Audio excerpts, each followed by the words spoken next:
श्री राजीव राय। धन्यवाद मौका देने के लिए इस महत्वपूर्ण बिल पर। मैडम, सबसे पहले ये कहना चाहता हूं कि मैं गुटखा सेवन के पक्ष में बिल्कुल नहीं हूं।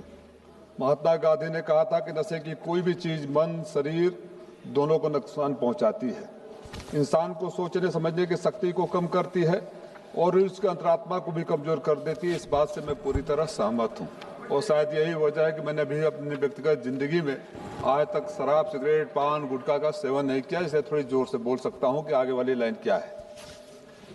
ये सही है, लेकिन इसके साथ एक और भी सच है कि लगभग 4.5 लाख करोड़ लोग इसी उद्योग से कहीं न कहीं, कोई छोटे व्यापारी है, कोई ट्रांसपोर्टेशन वाला है, कोई पैकेजिंग है, कोई किसान है, जुड़े हुए हैं।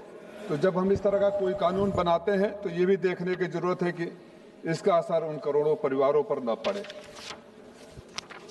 मैडम,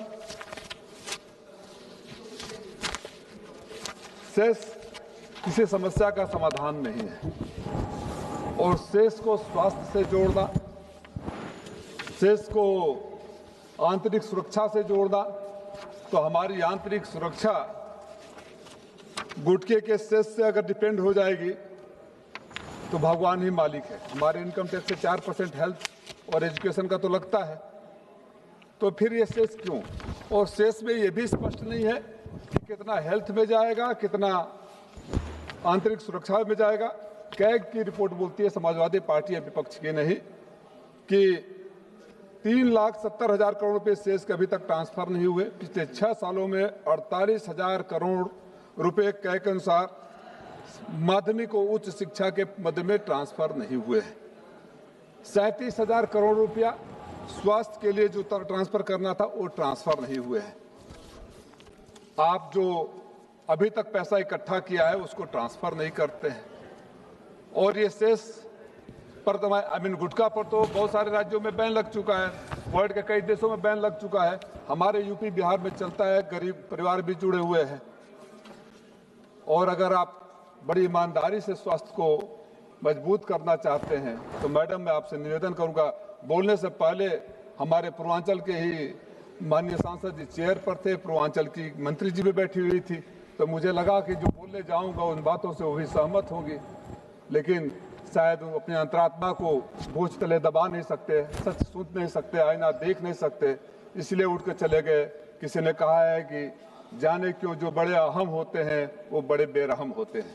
वो बड़ी बेरहमी से उठ के चले गए। रहते तो हाँ में हाँ बोलना पड़ता।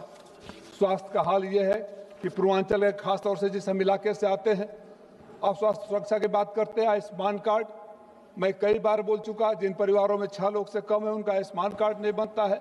5 लाख रुपया तक उसका लिमिट है।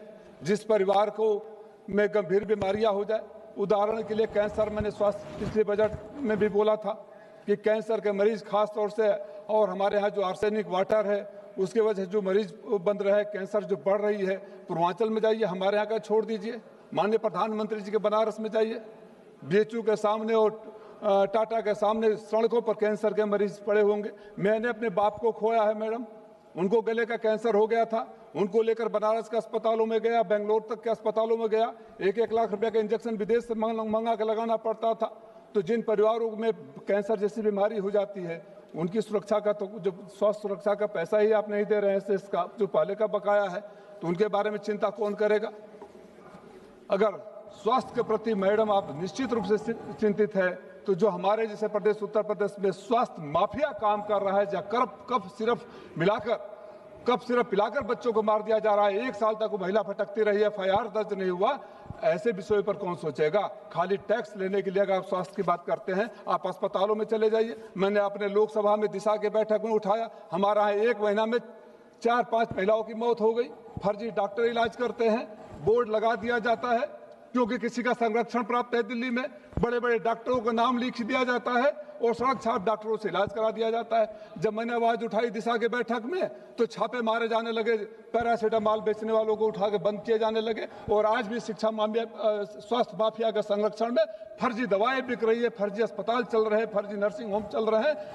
जब आप अस्पतालों का परमिशन देते हैं, लाइसेंस देते हैं, तो स्पेशलिस्ट कौन होगा, डॉक्टर कौन होगा, वो भी क्या स्वास्थ्य सुरक्षा से जुड़ा हुआ नहीं है, उसका ध्यान नहीं करते। तो जो स्वास्थ्य माफिया उत्तर प्रदेश में और बिहार जैसे राज्यों में काम कर रहा है, उसको तोड़ने की जरूरत है।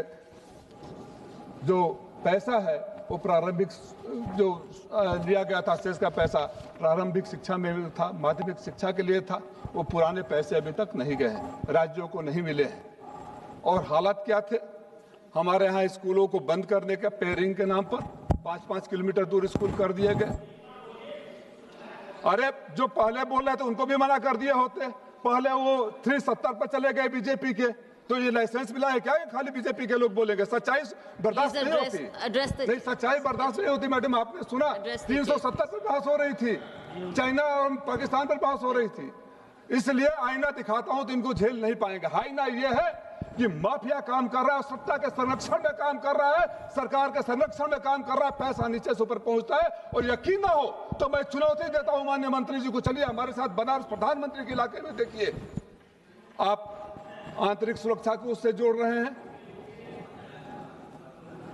आंतरिक सुरक्षा को जोड़ रहे हैं। यह भी एक बीमारी है, सेस के पैसे से ठीक नहीं होगा। मैडम आप बुद्धिजीवी हैं, दयालु हैं, मैं आपसे निवेदन करूंगा, इस टैक्स को तो सिन टैक्स भी कहा जाता है दुनिया भर के देशों में, इस टैक्स की कुछ टेक्निकलिटी है। अब आप इसको मशीन के पैकेज जितना उत्पादन करेंगे, जितने घंटे चलेंगे उस पर लेंगे। कल्पना करिए अगर खराब प्रोडक्ट हो जाए, स्पॉइल प्रोडक्ट हो जाए, चूंकि ये मशीन से चलेगा तो उसको सेस देना पड़ेगा। काउंटिंग मशीन में हो गई तो स्पॉइल और खराब प्रोडक्ट को भी मार्केट में बेचने की कोशिश करेगा। ये कितना खतरनाक सिनेरियो होगा, इसके बारे में किसी ने सोचा है? जो पैसा बोलने दीजिए मैडम, हम है घंटों अभी सेना के साथी बोले, हम इनके पार्टनर नहीं तो अधिकार हमको भी मिलता है, हमारी ज्यादा है। मैं सेस के पैसे के आंतरिक सुरक्षा से जोड़ने का खिलाफ। हमारी सुरक्षा गुटखा और शराब के पैसे पर खाली डिपेंड नहीं होनी चाहिए। देश की सुरक्षा के लिए, आंतरिक सुरक्षा के लिए जितना आपको टैक्स लगाना है लगाइए। नेताजी कहा करते थे, माननीय मुलायम सिंह यादव जी कहा करते थे, राष्ट्रीय सुरक्षा सर्वोपरि। आप टैक्स लगाइए, लेकिन टैक्स का पैसा लेकर आप अपने यहाँ रख ले, राज्यों को न मिले। उत्तर प्रदेश जैसे राज्यों में सबसे ज्यादा गुटखा आता है, बिहार जैसा आता है, पूरा पैसा वहां जाए। आप ऑडिट करवाइए कि अगर आपने स्वास्थ्य सुरक्षा के नाम पर लिया है, आंतरिक सुरक्षा के नाम पर लिया है, तो अस्पतालों की सुविधा बदली है कि नहीं बदली। मेरे यहाँ जमीन है, मैं पहली बार से मांग कर रहा हूँ, एक कैंसर का अस्पताल खोल दीजिए, टैक्स लगवा दीजिए। हमारे यहाँ कैंसर का अस्पताल खोल दीजिए, वो निशिकांत दुबे जी कहाँ से भी लोग आ जाएंगे। एम्स की बातें हो रही थी ना, अभी बता रहे थे एम्स। मैं चुनौती देता हूँ, 1,10,000 MBBS सीटें बढ़ा दी गई। MBBS को कौन पढ़ाता है? MD पढ़ाता है, MS पढ़ाता है। आपने फैकल्टी नहीं बढ़ा दिए। प्रधानमंत्री जी से फीता कटवा देते हैं, प्रधानमंत्री जी से उद्घाटन करवा देते हैं, जाइए तो कमरे में दरवाजे तक नहीं, डॉक्टर की बात तो दूर है। मैंने और तो और मैडम, हालत उस हद तक चला गया है कि जो सदन में सवाल उठते हैं, जो मैं आपको सबूतों के साथ दूंगा, जो जीरो आवर में सवाल उठते हैं, उसके फर्जी जवाब दिए जाते हैं। उसके तथ्य है, मैं उसको अलग से प्रिविलेज मोशन में लाऊंगा कि जो वहाँ डॉक्टर नहीं वहाँ के भी डॉक्टर लिख देते हैं। अतः मैं आपसे अनुरोध करता हूँ, कंक्लूड कर रहा हूँ कि उत्तर प्रदेश जैसे राज्य में जहां कफ सिरप को सत्ता से संरक्षण मिलता है, उसको तोड़िए। जहां चिकित्सा माफिया है उसको तोड़िए। जो फर्जी डॉक्टर्स के नाम पर पैसे लेकर अस्पताल चलवाया जाता है उसको तोड़िए, तब स्वास्थ्य सुरक्षा होगी। गुटखे के पैसे से स्वास्थ्य सुरक्षा आप नहीं कर पाएंगे। जब देश का स्वास्थ्य ठीक नहीं रहेगा तो आंतरिक सुरक्षा ऐसे ही खत्म हो जाएगी। धन्यवाद आपने बोलने का मौका दिया।